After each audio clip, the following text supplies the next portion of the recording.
नमो सिद्धाणं नमो आर्याणं नमो वृक्षायाणं नमो लोहि सव्साहूणं चत्तारि मङ्गलम् अरहन्त मङ्गलम् सिद्ध मङ्गलम्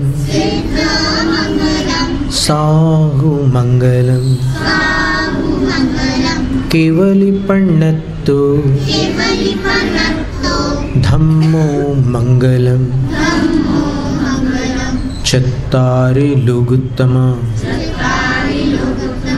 अरहन्त लोगुत्तमा सिद्ध लोगुत्तमा साहु लोगुत्तमा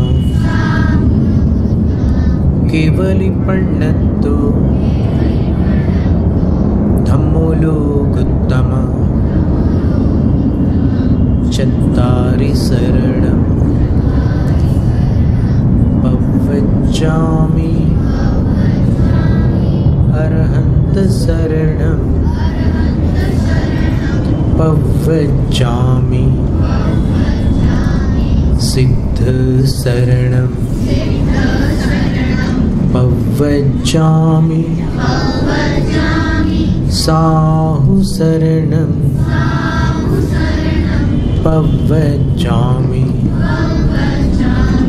केवलिपण्णत्तो धम्मो शरणं पवज्जामि। त्रिलोक त्रिकालवर्ती पंच परमेष्ठियों को नमन। देवादिदेव वर्तमान धर्म तीर्थ शासन नायक वर्धमान महावीर तीर्थंकर भगवान को नमस्तु। द्वादशांग श्रुत देवता स्वरूपा जिनवाणी सरस्वती देवी माता को भावपूर्ण वंदन। पूर्व शताब्दी के ज्ञानी ध्यानी तपस्वी चारित्र चक्रवर्ती आचार्य शांति सागर मुनिराज को नमस्तु।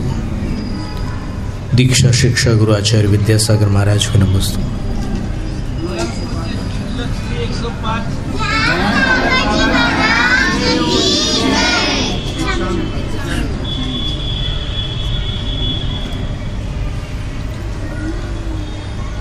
पहली प्रतिमा का वर्णन आपने पिछले सत्र में सुना था कि पहली प्रतिमा में कुछ नियमावली होती है। सम्यक दर्शन में अगर दोष लगते हैं तो उसका शोधन करना होता है। तो सम्यक दर्शन को शुद्ध रखना आवश्यक है, इसलिए उस प्रतिमा का नाम दर्शन प्रतिमा है। पहली प्रतिमा का नाम क्या है? दर्शन प्रतिमा। इसको प्रतिमा को पद भी कहते हैं, स्थान भी कहते हैं। पद, स्थान, प्रतिमा, ऐसे तीन नाम हैं। फिर सुदर्शनोदय काव्य में हमारे गुरु के गुरु आचार्य ज्ञान सागर महाराज जी ने जितेंद्रियता की सीढ़ी, इतना लंबा नाम भी दिया है प्रतिमा के लिए। एक एक प्रतिमा इंद्रिय विजय की सीढ़ियां हैं। पहली प्रतिमा में आप कुछ इंद्रियों पर विजय प्राप्त करोगे, दूसरी में और अधिक करोगे, ऐसे क्रम से ऊपर ऊपर जाओगे तो फिर इंद्रियां काबू में होंगी। जितेंद्रियता की सीढ़ियां। अब इन प्रतिमाओं में पहली प्रतिमा का नाम दर्शन प्रतिमा इसलिए क्योंकि इसमें दर्शन, सम्यक दर्शन को शुद्ध रखा जाता है। और जिनेंद्र देव ने जो चीज़ें बताई है पहली प्रतिमा में, क्या क्या बताया उन्होंने? सबसे पहले तो सम्यक दर्शन को शुद्ध रखना, दूसरा संसार, शरीर और भोगों से अपने अंदर कुछ उदासी लाना है। वो आती है, सहज आती है, वैराग्य आता है थोड़ा, तो फिर भोगों के प्रति थोड़ी सी उदासी आने लगती है। फिर तीसरा क्या है कि कभी कोई संकट आ जाए तो अपन जैन देवों का सहयोग अपने संकट को दूर करने के लिए न लेते हुए अपन पंच परमेश्वरियों की ही शरण में जाएंगे, उन्हीं से प्रार्थना करेंगे। फिर चौथा नियम था कि अब मोक्ष मार्ग पर चलेंगे। अभी क्या था कि सम्यक दर्शन, सम्यक ज्ञान और संयम नहीं था, लेकिन अब पहली प्रतिमा में आपको 5 अणुव्रत धारण करने होंगे। तत्व पथ गृह्य मोक्ष मार्ग को ग्रहण करना होता है पहली प्रतिमा में, और वो मोक्ष मार्ग पापों को छोड़े बिना बनता नहीं है। संयम रूप मोक्ष मार्ग जो होता है वो पापों को छोड़ करके ही प्रारंभ होता है। तो 5 पापों का त्याग करोगे तो 5 अणुव्रत कहलाएंगे। अब बड़े बड़े पापों का त्याग करना है। छोटे छोटे पाप मुनि अवस्था में छोड़ते हैं, लेकिन बड़े बड़े पाप यहाँ पर पहली प्रतिमा में छोड़ देते हैं। हिंसा, झूठ, चोरी, कुशील, परिग्रह, इनको एक जितनी क्षमता है अपनी और जितना निर्देश है शास्त्रों में उतना त्याग करना है। जैसे अहिंसा व्रत में आपको एकेंद्रिय की हिंसा का त्याग अभी ग्रहण नहीं करना है। अभी आपको 2, 3, 4, 5 इंद्रिय वाले जीवों की संकल्पी हिंसा का त्याग करना है। घर गृहस्थी में होने वाली हिंसा संकल्पी हिंसा नहीं होती, वो आरंभी हिंसा कहलाती है। तो उसका त्याग अभी गृहस्थों के लिए नहीं है।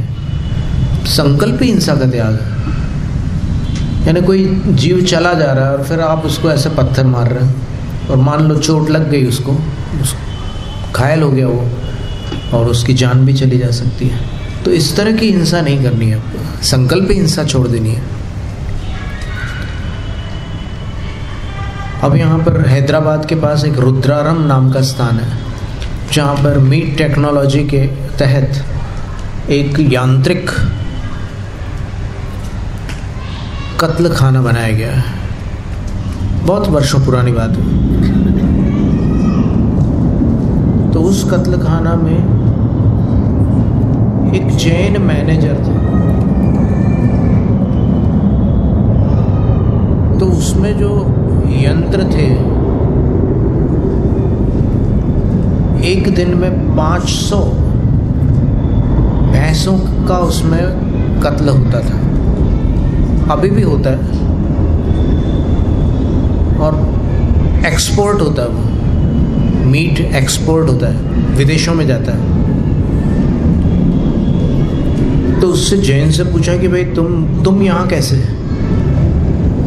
तो बोलते हैं कि हम देश की सेवा कर रहे हैं। यहाँ पर जो बूढ़े पुराने यूजलेस जो जानवर होते हैं, ये शब्द यूजलेस यानी जो फालतू के जानवर होते हैं, हम दुधारू जानवरों को यहाँ पर कत्ल खाने में नहीं लाते हैं स्लॉटर करने के लिए।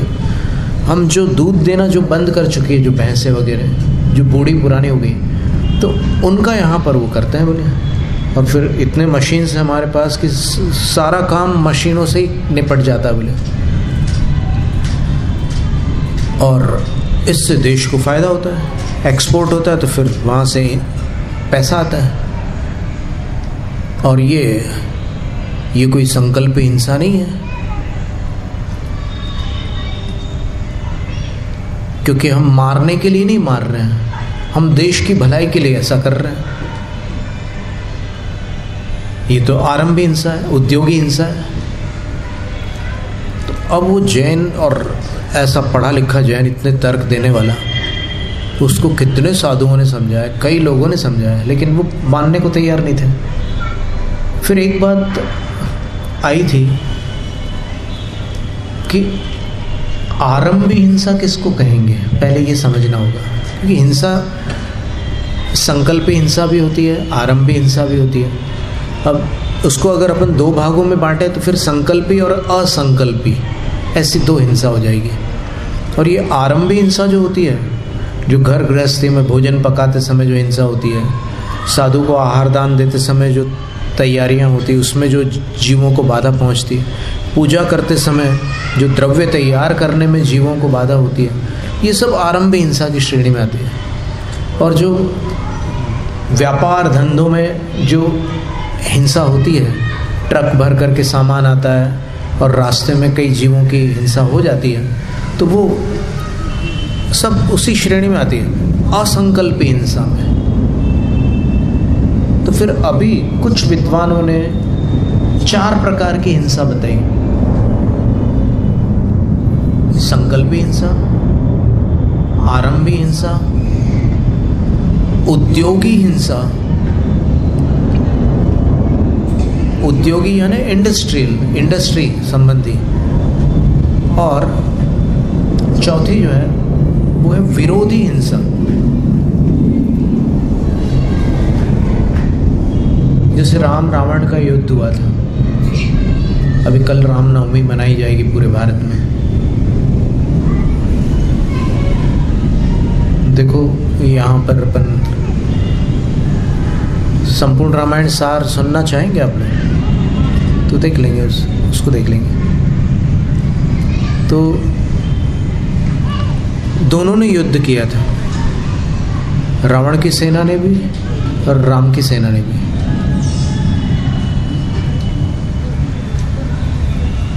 तो उसमें कौन सी हिंसा हुई होगी उस युद्ध में? संकल्पी हिंसा तो थी नहीं। राम ये थोड़ी संकल्प करके चले थे कि रावण को निपटाना है इसलिए चलो युद्ध करते हैं, ऐसा नहीं था। सीता को प्राप्त करना है और कई बार प्रयास किया श्री राम ने कि रावण मान जाए, लेकिन नहीं माना तो विवश होकर के युद्ध करना पड़ा।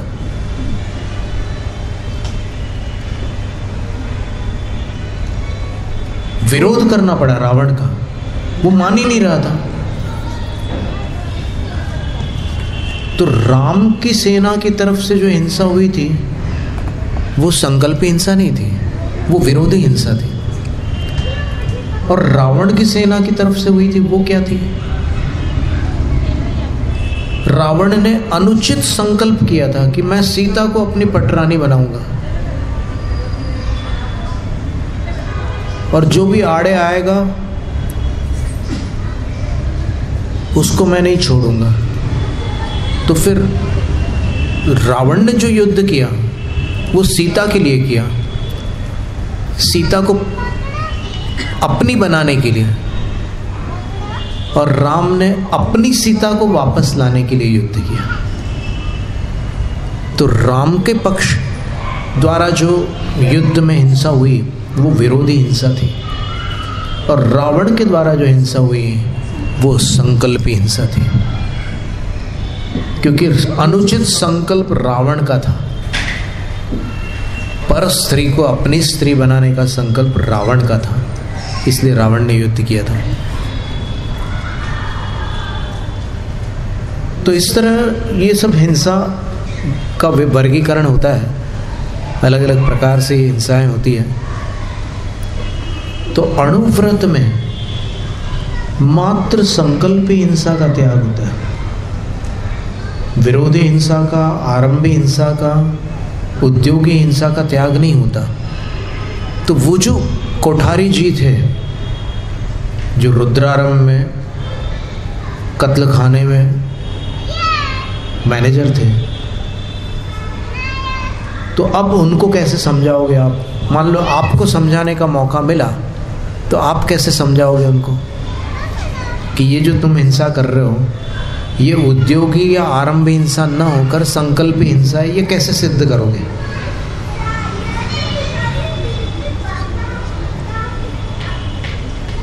कोई आइडिया है आपके पास? देखो, हर चीज के समाधान है शास्त्रों में, और इसका भी समाधान बिल्कुल सरल है। सरल इसलिए है क्योंकि ये जो आरंभ है इसके सबसे प्रथम उपदेशक कौन थे? असी, मसी, कृषि आदि किन ने बताए थे सबसे पहले? आदिनाथ भगवान ने बताया था ना। तो फिर भगवान ने ऐसा कोई उद्योग बताया था क्या? मत्स्य उद्योग, मांस उद्योग, इस तरह के कोई उद्योग बताए थे क्या? नहीं बताए थे। तो फिर ये उद्योग तो काल के दोष से मनुष्यों ने अपनी मन मर्जी से बना लिए। तो आरंभी हिंसा तब होती जब भगवान के बताए हुए मार्ग से कोई आजीविका अधिक करता, लेकिन ये भगवान का मार्ग नहीं था। ये मार्ग मनुष्य ने अपने स्वार्थ के लिए इजाद किया था। तो इसलिए वो हिंसा जो है वो उद्योगी या आरंभी हिंसा की श्रेणी में न आकर, चूँकि आपने अपने संकल्पों से ये सब प्रबंध किया, संकल्प हिंसा हुई। फिर अल्टीमेटली उनने छोड़ दिया उस काम को, चले गए। तो अहिंसाणु व्रत में संकल्प हिंसा का त्याग होता है। अब संकल्प हिंसा को पहचानेंगे कैसे? क्योंकि बहुत सरल नहीं है संकल्प हिंसा को पहचानना। तो उसका एक दूसरा तरीका है। जैसे हम आपको एक मेडिकल का उदाहरण देते हैं, डॉक्टरी का। अपेंडिक्स शब्द का नाम सुना है? तो अपेंडिक्स कैसे पता चलता है कि किसी को अपेंडिक्स है कि नहीं? क्या करता है? Blood test.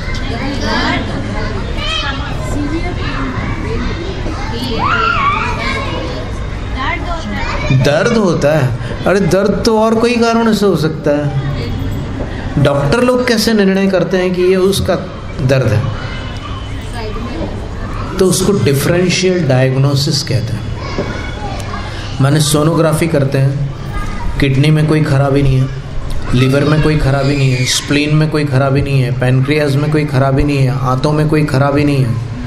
जब कहीं भी कोई खराबी नहीं निकलती तब ये निर्णय होता है कि अपेंडिक्स। इसको डिफरेंशियल डायग्नोसिस बोलते हैं। बस इसी प्रकार आप जो भी हिंसा हो रही है उसको देखिए आप, वो आरंभी हिंसा की श्रेणी में आ रही है। आरंभी हिंसा कौन सी होती है? जो आजीविका संबंधी हिंसा है, अथवा जो घर गृहस्थी में पंचसूना से होने वाली हिंसा है। झाड़ू लगाते समय, जाले निकालते समय, और भी जो दुनिया भर के काम गृहस्थी में होते हैं ना, आग जलाते समय, पानी भरते समय जो भी हिंसा हो रही है वो सब आरंभी हिंसा है। तो उस श्रेणी में आ रही है क्या वो हिंसा? कोई हिंसा अगर आपको पता करना है कि संकल्पी है कि नहीं है, तो ये तरीका है कि आरंभी की श्रेणी में आ रही है क्या। अगर नहीं आ रही है तो फिर आपको ये देखना है कि उद्योगी की श्रेणी में आ रही है क्या, इंडस्ट्रियल, प्लास्टिक इंडस्ट्रीज, उससे संबंधित कोई हिंसा हो रही है क्या, या फिर और कोई इंडस्ट्री भी हो सकती है। कई प्रकार की इंडस्ट्रीज होती हैं, कपड़ों की मिलें होती है, और कॉटेज इंडस्ट्रीज भी होती है। गृह उद्योग, पापड़ वगैरह बनाने के लिए भी कई वो चलते हैं, छोटे कुटीर उद्योग। तो उससे संबंधित है क्या? अगर नहीं है तो फिर चलो, आरंभी हिंसा भी नहीं है, उद्योगी हिंसा भी नहीं है, तो अब कौन सी बची? विरोधी हिंसा। तो विरोधी हिंसा भी घर गृहस्थी में रहते हुए हो सकती है। जैसे मान लो कोई जीव जंतु हो गए घर पर, मच्छर है मान लो बहुत, तो फिर आप वो लगा देते हैं गुड नाइट, ऑल आउट या कुछ भी इस टाइप की कोई चीज़।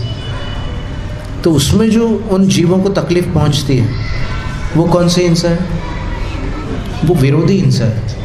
क्योंकि वो आपको तकलीफ पहुंचा रहे थे, तो आप उनका निवारण करने के लिए उनको वहाँ से हटाना चाहते हैं, तो वो विरोध है, प्रतिकार है।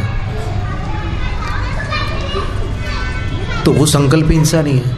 लेकिन जैसे वो मीट टेक्नोलॉजी में जो वो कर रहा था, वो इन किसी भी श्रेणी में नहीं आ रही है। आरंभ जो भगवान ने बताया उसकी श्रेणी में नहीं है। उद्योग की श्रेणी में नहीं है, विरोध की श्रेणी में नहीं है, तो फिर वो संकल्प हिंसा है। तो ये डिफरेंशियल डायग्नोसिस हो गया, मतलब वो नहीं है तो फिर ये है। समझ में आया? कोई भी हिंसा, अगर आरंभी हिंसा नहीं है, अगर उद्योगी हिंसा नहीं है और अगर विरोधी हिंसा भी नहीं है, तब फिर ये निश्चित हो गया कि वो संकल्प हिंसा है।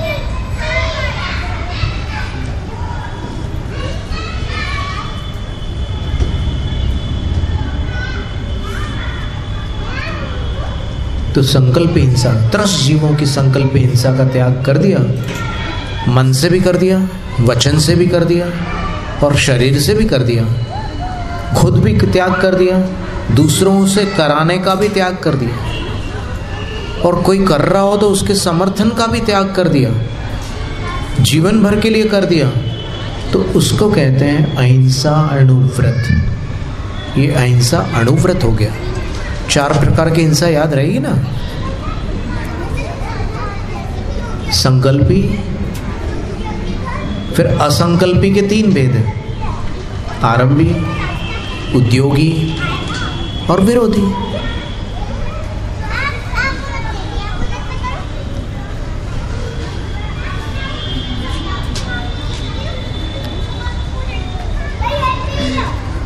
इसलिए दान में, पूजा में जो भी जीवों को बाधा पहुंचती है, वो संकल्प हिंसा की श्रेणी में नहीं आती। समझ में आ रहा है ना? दान में, पूजा में, परोपकार में, फिर वैयावृत्ति में, सेवा में, जो भी जीवों को बाधा पहुंचती है। जैसे मान लो बाढ़ पीड़ितों को आप हेलीकॉप्टर से जाकर के उनके लिए कुछ भोजन के पैकेट्स वगैरह डाल रहे हैं, तो वहाँ पर कुछ जीवों को तो बाधा पहुँचनी है। तो हेलीकॉप्टर के पंखों की फटकार से वायुकायिक जीवों को और वायु के आश्रित अन्य 10 जीवों को बाधा तो पहुंचती है, लेकिन आप किसी की भलाई के लिए वो कर रहे हैं, आप शौक के लिए नहीं कर रहे। तो इसलिए वो उस श्रेणी में नहीं आएगी, संकल्प हिंसा की श्रेणी में नहीं आएगी, आरंभ हिंसा में आ जाएगी। तो ये अहिंसा अणुव्रत हो गया। ठीक है, ये चौथे काल में छोटे छोटे बच्चे 8 वर्ष की आयु में ये 5 अणुव्रत धारण कर लेते थे, और पंचम काल के प्रारंभ में भी कर लेते थे।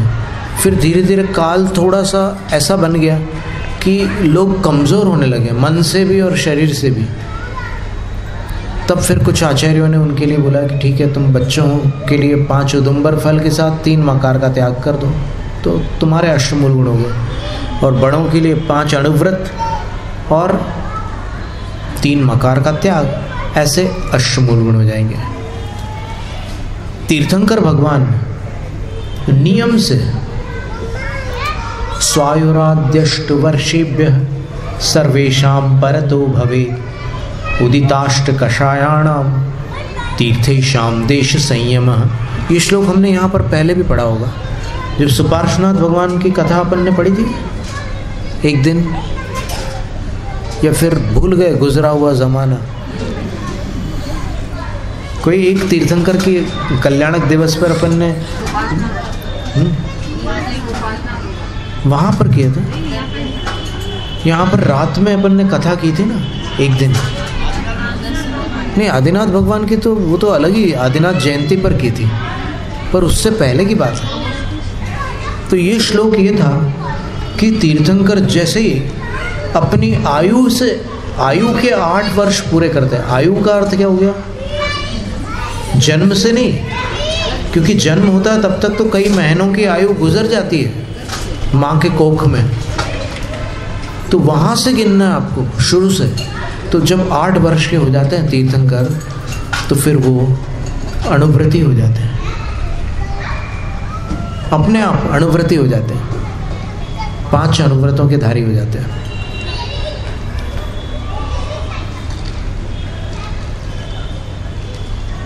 भरत चक्रवर्ती भी अणुव्रती थे।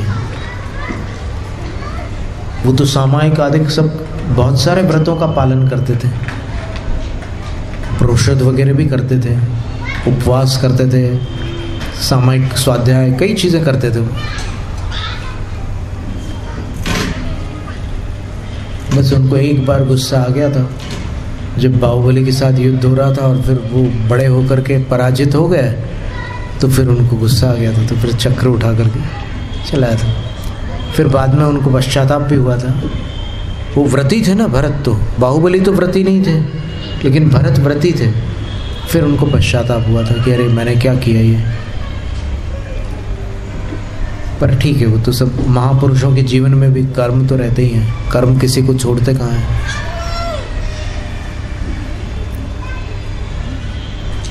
फिर सत्याणु व्रत में क्या है? 4 बातें हैं। बड़े झूठ बोलना नहीं है, बुलवाना नहीं है, 2 बातें होगी। और ऐसा सच नहीं बोलना है जिससे किसी के प्राणों पर संकट आ जाए, और नहीं ऐसा सच किसी दूसरे से बुलवाना है। बस इतना ही सत्याणु व्रत है। फिर अचौर्याणु व्रत में क्या था? रखी हुई, गिरी हुई, बोली हुई किसी दूसरे की वस्तु न तो ग्रहण करना, खुद रखना अपने पास, और न किसी और को दान में देना है। जैसे आपको रास्ते में आते आते 50 का नोट मिल गया, आपने उठा करके मंदिर के गुल्लक में डाल दिया, बड़े गुप्त दानी हो गए आप, तो ऐसा नहीं चलेगा। अचौर्य व्रत में इसका त्याग होता है। कैसी वस्तु का? रखी हुई, गिरी हुई यानी पड़ी हुई नीचे, और भूली हुई दूसरे की वस्तु को, दूसरे की संपत्ति को न तो स्वयं ग्रहण कर सकते हैं न किसी को दे सकते हैं। अब क्या है कि आदत ऐसी पड़ जाती है संगति के प्रभाव से कि मन लुभा जाता है। पर जहाँ जिन परिवारों में अच्छे संस्कार होते हैं वहाँ सबको यही सिखाया जाता है कि कभी भी किसी वस्तु पर जिस पर अपना अधिकार नहीं है, उस वस्तु पर अधिकार नहीं जमाना। न्याय मार्ग से चलना, आप अपनी मेहनत से उसको हासिल करो। आप में क्षमता की कमी है क्या? आपके पास भाग्य भी है, पुरुषार्थ भी है, तो फिर अपन टेढ़े रास्ते से कोई चीज क्यों इकट्ठा करें? ये तो अपने स्वाभिमान के खिलाफ है। इतना हल्का काम अपन थोड़ी कर सकते हैं। मेहनत की कमाई सुख देती है और बेईमानी की कमाई नींद छीन लेती है।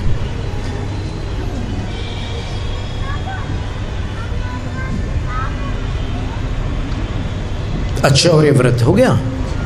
अब ब्रह्मचर्य व्रत के बारे में बताया था। क्या बताया था?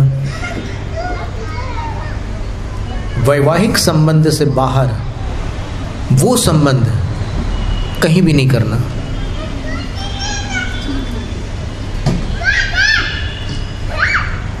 फिल्मों में, टेलीविज़न पर और अन्य अनेक वीडियोस में सारे दुष्प्रचार होते रहते हैं। सबके मन में जहर भर दिया जाता है, सबके मन में मतलब ऐसा वातावरण बना देते हैं कि लगता है कि अपना किसी पर भी अधिकार अपन जमा सकते हैं, पर ऐसा नहीं है। वास्तव में उसकी बड़ी मर्यादा है और भारतीय संस्कृति में तो बहुत शील की मर्यादा को बहुत उत्कृष्ट बताया गया। सीता जी पर तो झूठा आरोप लग गया था कि लव कुश सीता राम के पुत्र हैं या फिर किसी और के। ऐसी शंका हो गई थी अयोध्या की प्रजा को, लेकिन अंततः सत्यमेव जयते। अब ये जयते शब्द जो है आर्ष प्रयोग है, एक प्रकार से प्रचलित हो गया है। व्याकरण से देखो तो जयति, जी धातु जो है वो परस्मैपदी है, व्याकरण में जयति शब्द बनता है, सत्यमेव जयति। तो वो बोलते बोलते पता नहीं जयति जयति बोलते बोलते किसी ने जयते बोल दिया होगा, तो फिर वो जयते ही बन गया। जैसे तस् मिच्छामि दुक्कड़म है, लेकिन क्या बोलते हैं मिच्छामि दुक्कड़म। तो मिच्छामि नहीं है, मिच्छामे है। तो ब्रह्मचर्य अणुव्रत हो गया। स्वदार संतोष उसका दूसरा नाम है। पर धन वनिता पर न लुभाऊं, संतोषामृत पिया करूं। पर धन पर न लुभाना अचौर्य व्रत, पर स्त्री पर न लुभाना, वनिता का अर्थ स्त्री होता है, ब्रह्मचर्य व्रत। और संतोषामृत पिया करूं, परिग्रह परिमाण व्रत। एक ही लाइन में 3 व्रत बता दिए। जुगल किशोर मुक्तार जी ने लिखी थी ये कविता, 100 साल की आयु थी उनकी, सेंचुरी पार करने वाले।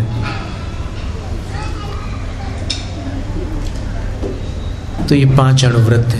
परिग्रह का परिमाण कर लिया, एक लिमिट बना ली।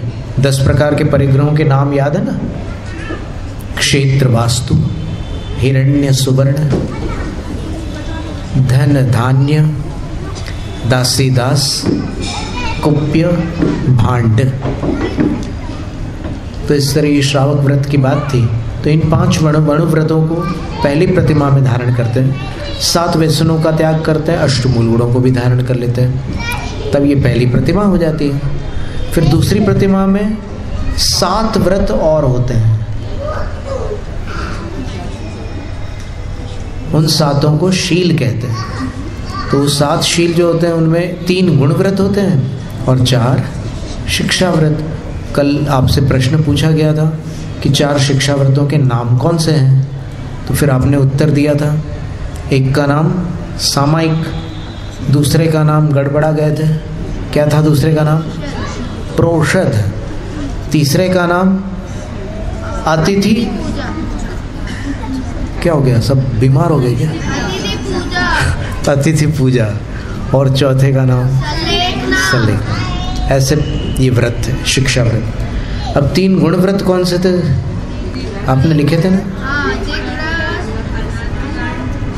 दिग्व्रत,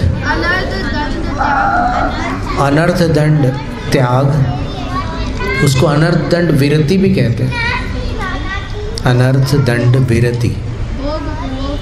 और भोगोपभोग परिमाण, ये व्रत है। तो इन व्रतों की व्याख्या अपन फिर आगे देखते हैं। अभी तो आपने समझ लिए कि 12 व्रतों के नाम में 5 अणुव्रत है, 3 गुण व्रत और 4 शिक्षा व्रत है। तो कुल मिलाकर कितने हुए? 5, 3 और 4। 5 और 3 8, 8 और 4 12, ये 12 व्रत हो गए। ये सभी ग्रंथों में 12 व्रतों का वर्णन है, पर 11 प्रतिमाओं का वर्णन भी अपने को समझना था। तो अभी अपन पहली और दूसरी प्रतिमा पे ही जा रहे थे। अब महावीराष्टक पर आते हैं अपन। यदि ये चैतन्य मुकुर इव भावाश्चिदचितः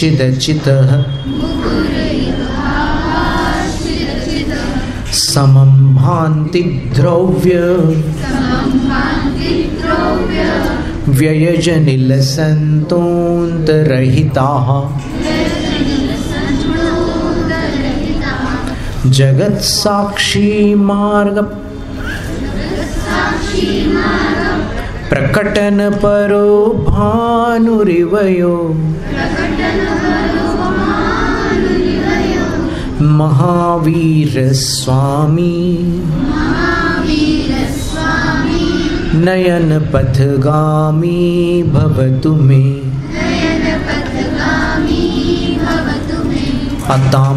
अताम्रण्यचक्षुः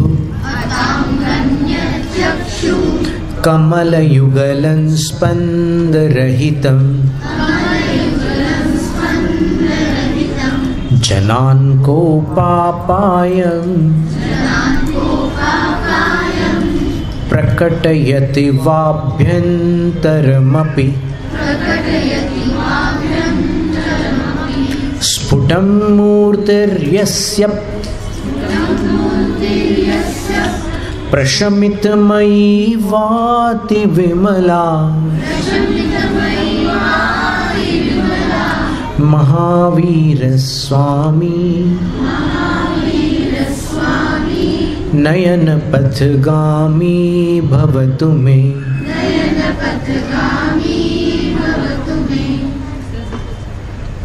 अब तीसरा काव्य नमन्नाकेन्द्राली, यहाँ रुकना है।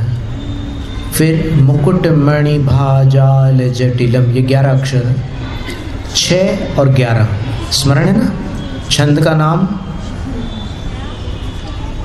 नाम किसी को आता है? भक्तामर के छंद का नाम क्या था? बसंत तिलिका या तिलका? तिलका, ठीक है। इसका नाम शिखरिणी है, शिखरिणी। नमन्नाकेन्द्राली मुकुटमणि भाजाल जटिलम लसत पादाम्भोजत, भोजत यहाँ पर स्वराघात, द्वयमिह यदि यन्तनुवृतां भवज्ज्वाला शान्त्यै प्रभवति जलं वा स्मृतमपि महावीर स्वामी नयन पथगामी भवतु मे। अब लय में पढ़ते हैं। नमन्नाकेन्द्राली मुकुटमणि भाजाल जटिलम लसत पादाम्भोज द्वयमिह यदीयन्तनुवृतां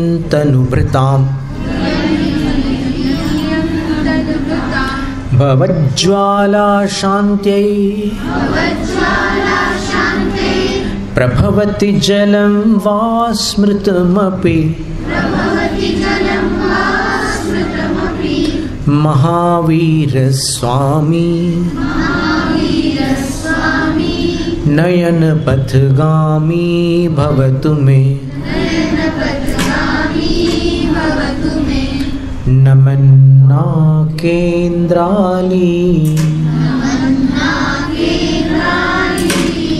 मुकुटमणि भाजाल जटिलम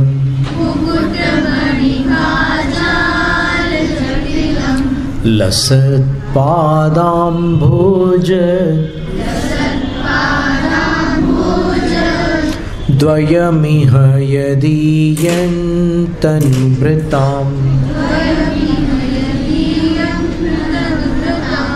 भवज्ज्वाला शान्त्यै प्रभवति जलं वा स्मृतमपि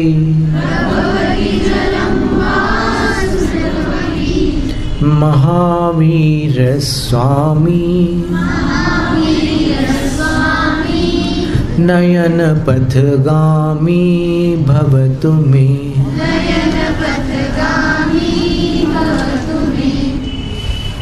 अब इसका अर्थ देखिए। यदि यम लसत पादाम्भोजद्वयम, जिनका लसत यानी शोभमान, शोभा को प्राप्त हो रहा, पादाम्भोजद्वयम, पाद का अर्थ चरण होता है और अम्भोज का अर्थ कमल होता है। कोई भी जलवाची शब्द में ज जुड़ जाए तो कमलवाची हो जाता है, जैसे जलज, वैसे यहाँ अम्भोज, जिनका शोभित हो रहा चरण कमलों का द्वयम, द्वयकार जोड़ा, युगल,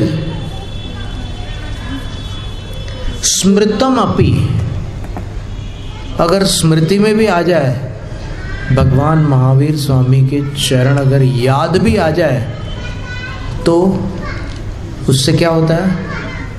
तो लिखा है तनुभृताम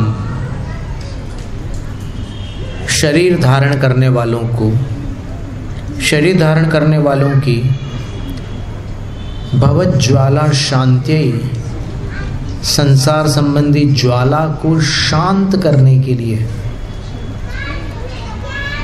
संसार रूपी अग्नि की शांति के लिए जलम वा प्रभवती, जल जैसे, जलम वा जल के समान, प्रभवती समर्थ होता है। यानी भगवान के का जो चरण युगल है अगर स्मरण भी कर लो तो फिर वो संसारी प्राणियों की संसार संबंधी ज्वाला की शांति के लिए समर्थ होता है। थोड़ा वाक्य लंबा है लेकिन घबराओ मत। अर्थ उसका ये है कि भगवान के चरणों के स्मरण से संसार की ज्वाला शांत हो जाती है, संसार की आग बुझ जाती है। किनके संसार की आग बुझ जाती है? अपने संसार की, संसारी प्राणियों के संसार की आग बुझ जाती है। कैसे है भगवान के चरण युगल? तो आचार्य लिखते हैं, आचार्य नहीं, यहाँ पर तो पंडित भागचंद्र जी हैं, कविवर। हमने कहा था ना कि उनकी भी एक कहानी हम सुनाएंगे आपको, ईसागढ़ वाले पंडित भागचंद्र जी, मज़ेदार कहानी उनकी भी। तो नमन्ना केंद्राली मुकुटमणि भाजाल जटिलम, कैसे हैं भगवान के चरण? नमन नाकेंद्राली, नमन करने वाली जो नाकेंद्र, नाकेंद्र नाक शब्द का अर्थ यहाँ पर संस्कृत भाषा में, हिंदी में तो नाक का अर्थ अपन जानते ही हैं, नासिका, लेकिन संस्कृत में नाक शब्द का अर्थ होता है स्वर्ग। स्वर्ग, नमन करने वाले स्वर्ग संबंधी इंद्रों की आली, आली का अर्थ यहाँ पर पंक्ति है। आली का अर्थ सखी भी होता है लेकिन यहाँ पर आली शब्द का अर्थ पंक्ति है। तो नमन करने वाली स्वर्ग के इंद्रों की पंक्ति के मुकुटमणि, उनके मुकुट में मणियाँ होती है। किनके मुकुट में? यहाँ क्या लिखा है? नाकेंद्र लिखा है ना। स्वर्ग के इंद्रों के मुकुट की बात हो रही है। तो इंद्रों की पंक्ति के मुकुटों के मणियों की भा का अर्थ होता है रोशनी, किरण, उसके जाल से जटिल, जाल का अर्थ यहाँ पर समूह है, उससे जटिल यानी व्याप्त। यानी भगवान के चरण, महावीर स्वामी के चरण कैसे हैं कि नमस्कार करते हुए इंद्रों के मुकुटों की मणियों की आभा के समूह से व्याप्त है। लंबा चौड़ा हो गया ना। मतलब ये हुआ कि देवों के इंद्र भगवान के चरणों को नमस्तु कर रहे हैं, और नमस्तु कर रहे हैं तो उनके मुकुटों के जो रत्न हैं उनकी किरणें भगवान के चरणों पर पड़ रही हैं। तो भगवान के चरण उन रंग बिरंगी किरणों से व्याप्त है। ऐसे अगर अपन ध्यान करें भगवान के चरणों का तो अपनी संसार ज्वाला शांत हो जाती है स्मरण मात्र से। तो ऐसे महावीर स्वामी मेरे नयन पथगामी हों। नम्र सुरेंद्रों के मुकुटों की मणि किरणों से भूषित हैं, जिनके प्रिय पद पंकज जग में, जिनसे जन मन हर्षित है। स्मरण मात्र से हरे सभी की भवज्वाला जो जगनामी। ऐश महावीर स्वामी प्रभु मेरे, बने नयन पथ के गामी।